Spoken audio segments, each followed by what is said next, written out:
Arab harflariga o'xshash ushbu harflarni ko'rganmisiz? Bu harflar nimalarni anglatadi va qanday paydo bo'lgan? Bu harflarning kelib chiqishligi bevosita arablarning musulmon bo'lmagan yurtlarni islomlashtirish siyosatiga bog'liq. Bunda ba'zi bir yurtlar islom dinini qabul qilganlaridan so'ng o'zlarining yozuvlarini arab yozuvlariga moslashtirishgan. Masalan, Fors davlati islomni qabul qilgandan so'ng ularda qo'llanilgan pahlaviy yozuvidan voz kechilib, arab yozuviga o'tiladi. Fors tilidagi ba'zi bir tovushlar arab tilida bo'lmaganligi sababli u tovushlarni arab yozuvidagi ba'zi harflarning nuqtalarini o'zgartirilgan holatda ifoda etilgan. Masalan, P harfi basimon shaklining ostiga 3 ta nuqta qo'yish bilan, Ch harfi jimsimon shaklining ostiga 3 ta nuqta qo'yish bilan, J shakli rosimon shaklining ustiga 3 ta nuqta qo'yish bilan, G shakli esa kaf harfining ustiga bitta chiziq qo'yish bilan ifoda topgan. Fors harflarini arab harflariga moslashuvidan tashqari, urdu harflari ham arab harflariga moslashgan va bu tilda mavjud bo'lgan ba'zi harflar ekranlaringizda ko'ringandek arab harflariga o'xshash harflar bilan ifoda qilinadi.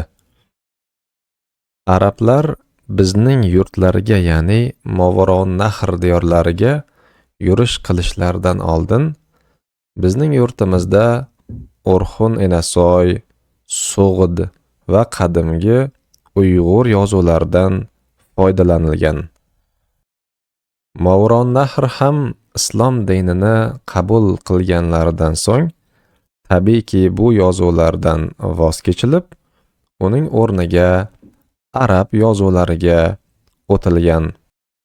Arab yozuviga asoslangan o'zbek yozuvini biz eski o'zbek yozuvi deb ataymiz.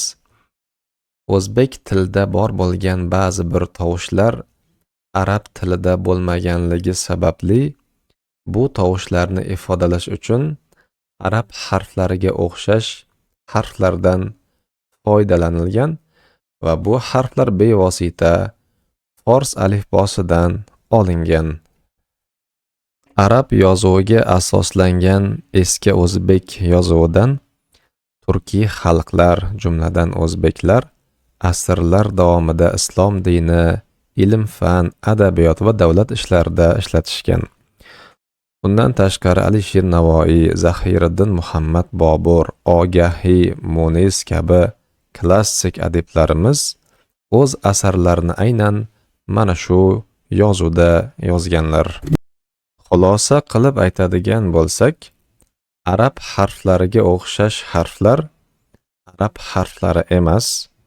Bu harflar arab bo'lmagan xalqlar ishlatadigan, arab tilida mavjud bo'lmagan tovushlarni ifodalash uchun ishlab chiqilgan harflar hisoblanadi.